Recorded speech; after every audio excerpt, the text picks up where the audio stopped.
የኢዜማው መሪ የትምህርት ሚኒስትር ናቸው። መንግስት በትምህርት በኩል የሚያወጣቸውን ፖሊሲዎችና እቅዶች ያስተገብራሉ እኚህ ሰውዬ።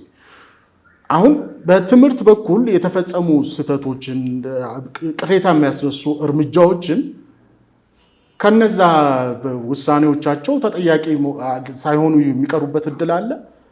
እንደገና ያ ተጠያቂነት ወደ ኢዜማ አይመጣም ወይ? ለምሳሌ አሁን ብዙ ተማሪዎች ይወድቃሉ፣ ብዙ ወጣቶች ከትምህርት ገበታ እንዲርቁ ይደረጋል አይነት ስሞታ ይሰማል። በተለይ 12ኛ ክፍል የዩኒቨርሲቲ መግቢያ ውጤትን በተመለከተ ትውልድን ገሏል አሁን ያለው የትምህርት አሰራር የሚሉ ብዙ ቅሬታዎች እንደው የትምህርት ኤክስፐርቶችን ጭምር በዚህ ጉዳይ አውርቼ አውቃለሁ እና እነሱም ይህንን አድሚት ያደርጉልኝ እና ይሄ ትችት ወደ ኢዜማ መምጣቱ አይቀርም ወይ? ትክክለኛ ጥያቄ ነው፣ ጄኒውን ጥያቄ ነው ይሄ አሁን እና መመለስ አድሬስ መደረግም ያለበት ጥያቄ ነው። የመንግስትን ፖሊሲና ስትራቴጂ ማስፈጸም ብቻ ሳይሆን የመንግስትን ፖሊሲና ስትራቴጂ ውስጥ ተሳትፈው አጽድቀውት ራሳቸው ነው እየተገበሩ ያሉት። ኢትስ ኖት የብልጽግናን በጣም በተደጋጋሚ ስለሚነሳ ነው ይሄን አድሬስ ማድረግ ኢምፖርታንት የሆነው። እኔ ከገለጽኩትም በላይ ነው ተሳትፏቸው ማለት ነው። ጥያቄው መሆን ያለበት በምን መልኩ ነው እየተሳተፋችሁ ያላችሁት ከሆነ እሱን ጄኒውንሊ ማብራራት አስፈላጊ ስለሆነ ወደኋላ ትንሽ ዞር ብሎ ፕሮፌሰር ብርሃኑ ነጋ የትምህርት ሚኒስቴር ሆነው ከመሾማቸው በፊት ምን ፖሊሲዎች ነበሩ፣ የኢትዮጵያ የትምህርት ፖሊሲ ምን ነበርና አሁን ምን ላይ ነው ያለው የሚለውን ዲፈረንሱን ማየት ይቻላል። የእሳቸውን ኢንፍሉዌንስ ማየት ካልኩሌት ማድረግ ከተፈለገ ማስላት ከተፈለገ ማወቅ ከተፈለገ እሳቸው ያመጡትን ልዩነት በጎ ተጽዕኖ ይሁን መጥፎ ተጽዕኖ አድርገው ከሆነ ማየት ካስፈለገ የእሱን ልዩነት ነው ማየት ያለብን። መጀመሪያ መንግስት የዛን ጊዜ እሳቸው ከመሾማቸው በፊት የነበረው የትምህርት ፖሊሲ ነበረው ወይ? የትምህርት ስትራቴጂ ነበረው ወይ? እሱ ምን ነበር? እና አሁን እሳቸው ከመጡ በኋላ ምን ሆነ? እሳቸው ከመጡ በኋላማ በ19,000 ተማሪ የሚያልፍበት ሴናሪዮ ነው የተፈጠረው። ይሄን ለምን እንክዳለን? ተገቢ ነው። ጥራት ይሄንን ሁሉ ተማሪ 1 ሚሊዮን ተማሪ መጣል ነው ወይ? እሳቸው ሲመጡ ምንድን ነው ያደረጉት? የመጀመሪያ ነገር ይሄ መሰረታዊ ጉዳይ ነው። ይሄን አድሬስ ሳናደርግ በደንብ ነው አድሬስ የምናደርገው። እሳቸው ሲመጡ መጀመሪያ ያደረጉት ነገር ኦዲት ማድረግ ነው። የትምህርት ስርዓቱ ምን ላይ ነው ያለው የሚለውን ኦዲት የማድረግ ስራ ነው። እሱ ሲደረግ የመጀመሪያ ትልቅ ችግር ሆኖ የተገኘው ተማሪዎች በብቃታቸውና አጥንተው ለፍተው ሳይሆን በጣም ልቅ በሆነ ኩረጃ ከ12ኛ ክፍል ወደ ዩኒቨርሲቲ የሚገቡበት ኖት ኦንሊ ከ12ኛ ክፍል ወደ ዩኒቨርሲቲ ብቻ ሳይሆን ከታች ጀምሮ ኩረጃ የሚበረታታበት የትምህርት ባህል ነው የተገኘው። የመጀመሪያ የተደረገው ነገር አክቹአሊ መጀመሪያ ብቸኛ የተደረገው ነገር ኩረጃን ማስቆም ነው። ኩረጃ ሲቆም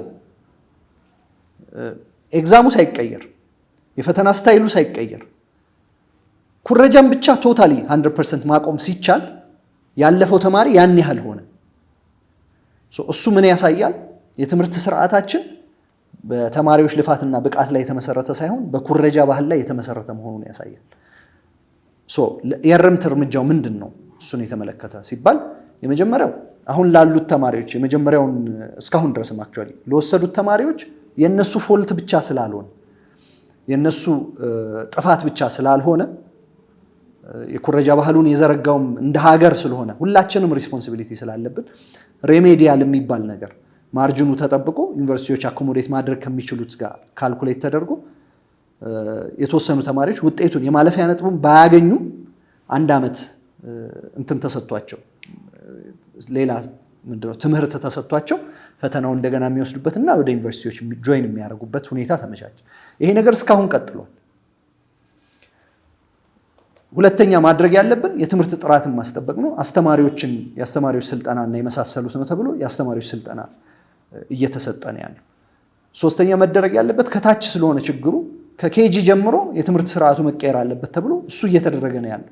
በየቦታው አዳሪ ትምህርት ቤቶች እየተገነቡ ነው ያሉት። በየቦታው ኬጂዎች እየተገነቡ ነው ያሉት። ግን እንደው ይሄ ሁሉ ስራ ተማሪዎችን ለመጣል የሚደረግ ስራ አይደለም። ይሄ ሁሉ ስራ የትምህርት ጥራትን ለማስጠበቅ ተብሎ እንደሆነ ይገባኛል። ግን ምንድነው እዚህ ጋር አሁን የሚነሱ ጀኒን ጥያቄዎችም አሉ። አንዳንዶች አድሬስ ቢደረጉ ነው የኔ ሐሳብ ማነሳውም ጥያቄ። ለምሳሌ 12ኛ ክፍል ላይ ብዙ ሰዎችን ብዙ ወጣቶችን ከትምህርት ገበታ እንዲርቁ ስንወስን ምን ይሆኑ እነዛ ሰዎች? ለምንድን ነው የተወሰነው ያልከው? እሱ ነው ስህተት። ለምንድን ነው የተወሰነው አይደለም። ኦፕሽን ለምን አንፈጥረው? አለ ኦፕሽን እኮ ነው። ለምሳሌ ደግሞ ደጋግሞ ሙከራ ቢያደርጉ ቢፈተኑ ይፈተናሉ። እንደውም አሁን ያለው የትምህርት ስርዓት ተማሪዎችን ከትምህርት ገበታ እያራቀ ብቸኛው የስራ እድል ይሁን አሁን ያልካቸው ነገሮች ወደ ሌላ እንዲገቡ እያደረገ ነው። እቺ ፌስቡክ እና የቲክቶክ ወሬ ነች። ኦነስትሊ ከሪፖርተር የሚጠበቅ ጥያቄ አይደለም ይሄ። ወደ ውትድርና መግባት ውትድርና በጣም የሚከበርና የተከበረ ሙያ ነው። ወደ ውትድርና መግባት ነውር አይደለም። ግን ከ12ኛ ክፍል የወደቀ ተማሪ ውትድርና አይደለም የሚገባው። ለምሳሌ ቲቪቲ ኮሌጆቻችን የሙያ ስልጠና የሚሰጡ ኮሌጆች ካላቸው መቀመጫ አክሴፕት ማድረግ ከሚችሉት ተማሪ 30% ብቻ ነው እየገባላቸው ያሉት። 70% ስቲል ይጠብቃሉ። 30% የሚለው ቁጥሩ ተሳስቼ ሊሆን ይችላል። ብቻ ጥቂት ወንበር ነው እየወሰዱ ያሉት። ዩኒቨርሲቲዎቻችን ሆነ አልሆኑም ወይ? ሁለተኛው ኦፕሽን ድጋሚ ፈተና መፈተን ይችላል። አንድ 12ኛ ክፍል ውጤት ያልመጣለት ሰው አገን ድጋሚ ፈተና መውሰድ ይችላል። ሁለተኛው ኦፕሽን ምንድነው? ያለው ኦፕሽን እኮ ከሱ ውጪ ያለው ኦፕሽን ይሁን ባያልፍም ዩኒቨርሲቲ ይግባ ነው። ባያልፍም ውጤት ባይመጣለትም ዩኒቨርሲቲዎች ወና ከሚሆኑ ባዶ ከሚሆኑ ዩኒቨርሲቲ ይግባ ይባላል እንዴ ተማሪ? እንደዛ አይደለም። ደግሞ ደጋግሞ የፈተና እድል ያገኙ አሁንም አለ። ሬሜዲያል ነው የሚባለው።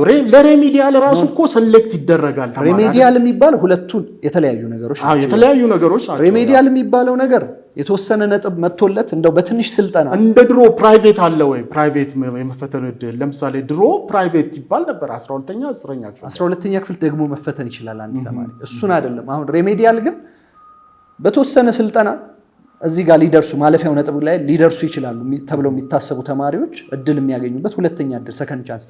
ይሄ ሁሉ ግን የትምህርት ሚኒስቴር ስራ ነው። ሚኒስቴሩን ስታገኛቸው የተሻለ ያብራሩናል። ወደ ትምህርት ጉዳይ ገባና እንደ ደንብ ገባን።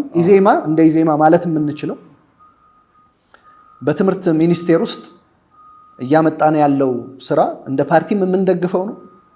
ትክክለኛ አቅጣጫ ይዘናል፣ ትክክለኛ መስመር አስይዘነዋል ብለን እናምናለን።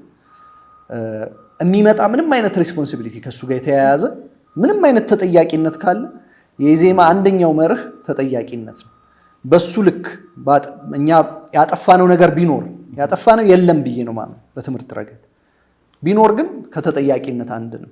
ምንም ነገር ፖዚሽን ስንወስድ የኢዜማ ሰዎች በክልልም በከተማም በየትኛውም በሚኒስቴሪያል ፖዚሽንም የምንሰጣቸው ዳይሬክሽን ለምትሰሩት ነገር ተጠያቂ ናችሁ፣ አካውንተብል ናችሁ፣ የምትሰሩትን ስራ በትክክል ስሩ። ወደ ምርጫ እንመለስ። እሱ ስለሆነ ዛሬ እንድንቀመጥ ያደረገለው ውይይት ያው የትምህርት ጉዳይ ሴንሲቲቭ ሆኖ እዛው ሰመትንበትና ወደ ምርጫ ስንመለስ አሁን በአፍሪካ ሀገራት አንዳንድ ሴናሪዎችን እያየን ነው። ለምሳሌ ጅቡቲ ይሄው ፕሬዝዳንቱ የእድሜ ጣሪያ የሚያራዝም ውሳኔ እንዲወሰን አስገድደዋል ፓርላማውን። እንደዛ ሲያደርጉ ይታዘበናል። ታንዛኒያ 700 ሰው ሞቷል በምርጫ ገረገር። ካሜሩን ከሰሞኑ እንደዚሁ ፖል ቢያ አሸናፊ ሆነው እንዲሁ ብጥብጥና አመፅ ተነስቷል። አሁን ምርጫ ሁልጊዜ ሲመጣ በጣም አስጨናቂ ነው። አንድ ሀገርን የህልውና ጉዳይ በጣም ከሚፈታተኑ ጉዳዮች ምርጫ ነው። በሰላም ካልተጠናቀቀ ያለው አደጋ ይታወቃል። ያ እንዲሆን ምን ይጠበቃል? ምንስ ቢደረግ ይበጃል ትላላችሁ? አንፎርቹኔትሊ በአፍሪካ ሀገሮች የሚደረጉ ምርጫዎች ማለት እንትን በጉጉት የምትጠብቃቸው ሳይሆኑ በጣም በስጋት የምታያቸው ሆነዋል። ቅድም የጠቀስካቸው ሀገሮች ታንዛኒያን፣ ካሜሩን ፖል ቢያ የሚባል ሰው 40 ዓመት ነግሶ እንደገና አሁንም 8ኛ ኤክስቴንሽን እየጠየቀ ነው ያለው። 92 ዓመቱ ነው። በ92 ዓመቱ እንደገና ፕሬዚዳንት መሆን የሚያስብ ሰው ነው። አንድ ጊዜ ዙፋን ላይ ከወጣህ የማትለቅበት ከብዙ ምክንያቶች አንደኛ ተጠቃሚ ስለሆኑ ነው። ማለት ስልጣን ኖርማሊ የሚያንገበግብና ስራ በቃ ናላህን የሚያዞር መሆን ሲገባው ስልጣን እንደ አፍሪካ ሀብታም የምትሆንበት ዘመዶችንና አንተን የምትጠቅምበት ስለሆነ ነው። ሁለተኛ መንገድም ስለማያመቻቹ ይሄ ምርጫ የሚባለውን ነገር ዴሞክራሲያዊ ለማድረግ it takes two parties ነጮቹ it takes two tango የሚሉት በቃ ለመደነስም ሁለት ሰው ያስፈልጋል እና ይሄንን ምርጫውን ሰላማዊ እንዲሆን ለማድረግ ሁለት አካላት ያስፈልጋሉ በዚህ በኩል መንግስት የሚባል ይሄንን ኃላፊነት የወሰደ አካል አለ ስልጣን በሰላማዊ ሽግግር የሚያዝበትን መንገድ የማመቻቸት ኃላፊነት ያለበት ዲሞክራሲያዊ ማድረግ ኃላፊነት ያለበት ስልጣን አምቢሽን ያለው ሁሉ በህዝብ እስከተመረጠ ድረስ ስልጣን የመያዝ እንዲችል ማድረግ ያለበት ኃላፊነት ያለበት አለ በዚህ በኩል ደግሞ ተፎካካሪ ፓርቲዎች አሉ ከእንተንን ነውር ማድረግ ያለባቸው ስልጣንን በጉልበት መያዝን ነውር ማድረግ እንደ ህዝቡም ባጠቃላይ ስልጣን በጉልበት መያዝ ካልተነወረ በቀር ነውር መሆኑ ካልተቀመጠ በቀር በዚህም በኩል ደግሞ ያለ ነፍጥ ስልጣንን መያዝ የሚቻልበት መንገድ እስካልተመቻቸ ድረስ ይሄ አምቢሽን ያላቸው ስልጣን ለመያዝና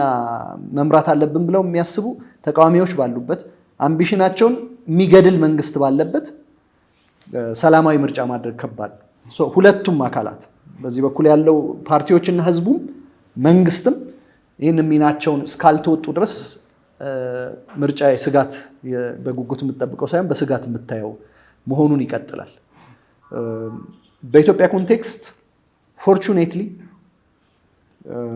የዚህ አይነት ነገሮች በምርጫ ምክንያት የመጡ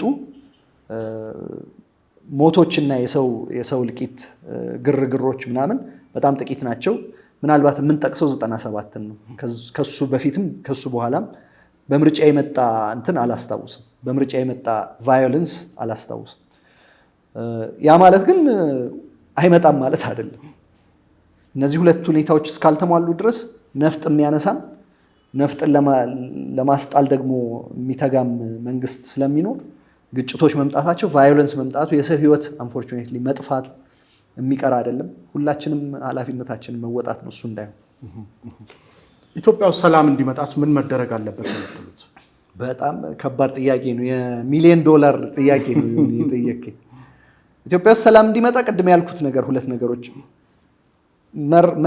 ምንድነው መሳት የሌለብን ነገር ኢትዮጵያ ውስጥ ያለው ቫዮለንስ አሁን የስልጣን ግብግብ ነው ሌላ ነገር የለውም በህዝብ ስም የሚለውም ለህዝብ መብት እየታገልኩ ነው ጠመንጃ ያነሳሁት ለህዝብ መብት የሚለውም ስልጣን ለመያዝ ነው የሚያደርገው ይሄ አሁን የምትናገርበት መንገድ ግን ሰላም ለማምጣት ትንሽ ቶኑ እውነታ ነው እውነታን መዋጥ ነው እውነታን ሸሽተህና እንደዚህ አደባብሰው ቢያርሱ በአረም ይመለሱ የሚባለው ነገር አለ አይደል ይሄን ተጋፍጠ ነው ማለት ነው ነውር ደግሞ አይደለም ስልጣን ለመያዝ የሚደረግ ትግል አንድ ሰው ስልጣን ይዤ ማስተገብረው ዓላማ አለኝ ይሄ ደግሞ ለህዝብ የሚጠቅም ነው ብሎ እስከተነሳ ድረስ ስልጣን ለመያዝ መፈለግ ሌብል ካረግናቸው ለእንደዚህ ነው የሚታገሉት ለእንደዚህ ነው ብለን ሌብል ካረግናቸው እንዴት ለማቀራረብ ይቻላል ብዬ ነው ሌብሊንጉ አንዱ ጋር ብቻ የሚቆም አልነበረም ስታቋርጠኝ እንጂ መንግስትም ደግሞ በተመሳሳይ ነው ስልጣኑን ላለመልቀቅ ነው የሚሞክረው ይሄ this is very natural ፖለቲካ ውስጥ አንድ ሰው ፖለቲካ ውስጥ የሚገባው ስልጣን ይዞ ዓላማውን ለማስፈጸም ያ አልሳካ ሲለው ያ ዌይ አውት ሳይታየው ሲቀር በሰላም ያንን ስልጣን የመያዣው እድሉ አልታየው ሲል ወደ ቫዮለንስ ይሄዳል ወደ ጠመንጃ ወደ መነቅነቅ ይሄዳል ይሄኛውም ደግሞ ጠመንጃ ሲነሳበት ጠመንጃውን ኳሽ ለማድረግ ለማስጣል መንቀሳቀሱ አይቀርም ሁለቱም ቬሪ ናቹራሊ የሚመጣ ነገር ነው ግን ባህላችንን ይሄንን በጠመንጃ ቅድም እንዳልኩ በጠመንጃ የመንግስት ስልጣን የመያዝን ባህልና አባዜ ነውር ካላደረግን በቀር ኢትዮጵያ ውስጥ ሰላም መምጣት አይችልም ኢትዮጵያ ውስጥ ሰላም እንዲመጣ ሁለቱም አካላት actually ሁሉም አካላት የድርሻቸው መወጣት አለባቸው በዚህ በኩል የማህበረሰቡ ድርሻ በጠመንጃ ስልጣን መያዝ ነውር መሆኑን የማነወር ኃላፊነት የማህበረሰቡ ኃላፊነት ነው ጠመንጃ ያነሱ አካላት ኃላፊነት ነው የፖለቲካ ፓርቲዎች ኢዜማን ጨምሮ የሁሉም የፖለቲካ ፓርቲዎች ድርሻ በጠመንጃ የሚያዝ ስልጣን ለህብረተሰብ የሚያመጣው ምንም ፋይዳ እንደሌለው ከኢትዮጵያ ታሪክ በላይ የሚያሳየን ነው የኢትዮጵያ ታሪክ በጠመንጃ ስልጣን የመያዝ ታሪክ ነው ከጥንት ጀምሮ እስካሁን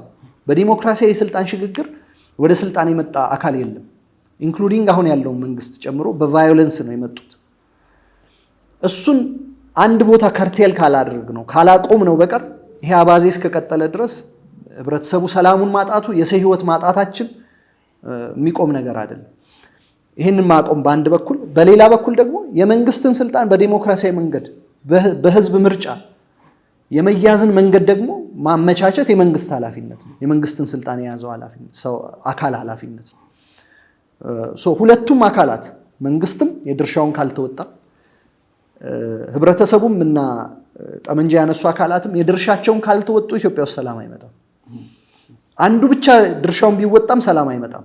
መንግስት ብቻውን ድርሻውን ቢወጣና ዲሞክራሲያዊ ቢያደርግ እነዚህ ጠመንጃቸውን ለመጣልና ውድድር ውስጥ ለመግባት ፈቃደኛ እስካልሆኑ ድረስ ሰላም አይመጣም። እነዚህም ጠመንጃቸውን ብቻ ቢጥሉና መንግስት ሰላማዊ የስልጣን ሽግግር ለማድረግ መንገዱን እስካላመቻቸ ሰላም አይመጣም። that's why እስካሁን ካሉት ሲስተሞች ሁሉ በዓለም ላይ ካሉት ሲስተሞች ዴሞክራሲን የተሻለ ሰላማዊ ህብረተሰብ ለመፍጠር የሚረዳው የሚባለው ከብዙ ሀገሮች ካደጉ ሀገሮች ተሞክሮም የተገኘው ይሄ ነው ልምዱ። ስለዚህ ሁላችንም ኃላፊነታችንን መወጣት ነው ያለብን ማለት ነው። ሰላማዊ የፖለቲካ ምህዳሩ አሁን ባለው ሁኔታ ጠቧል፣ ሰፍቷል። ይሄስ መጥበብ መስፋቱ ለዛ አይነት ለቫዮለንት ለሆነው ፖለቲካ አስተዋጽኦ አያደርግም? እንዳልኩ ነው። እሱማ ቢሰፋ ኖሮ ሰላማዊ መንገዱ በሰላም ስልጣን መያዝ እድሉ በጣም ሰፍቶ ቢሆን ኖሮ ያንን ለማውገዝ በጣም ቀላል ይሆንልሃል ማለት ያኛውም ኮዝ ያጣል። ኮዝ የማሳጣት ኃላፊነት፣ ምክንያት የማሳጣት ኃላፊነት የመንግስት ነው የምልህ። ለዛ ቀረ የምትለው ነገር ካለ? ምንም የለም። ይሁን እድሉን ስለሰጣችሁ እናመሰግናለን። እንግዲህ በመጪው ምርጫ የተሻለ ውጤት እንዲቀናችሁ ከወዲሁ እመኛለሁ። የተሻለ የምርጫ አስቻይ ሁኔታ ይፈጠራል ብለን እናስባለን። ለዚህ ደግሞ የፖለቲከኞች ቀናነትና አንድ ስቴፕ ወደፊት ተቀራርቦ የመስራት ሂደት ይጠይቃል ብለን የምናምነው። ለዛም እኛ እንደ ሚዲያ የሚጠበቅብንን ለማድረግ ዝግጁ ነን። የዛሬውን ዝግጅታችንን በዚህ እንቋጫለን። ኢዮብ ከኢዜማ ስራ አስፈጻሚ አባል ነው። እዚህ ድረስ መጥቶ የተለያዩ ገለጻዎችን ስላደረገልን ከልብ እያመሰገን መልካም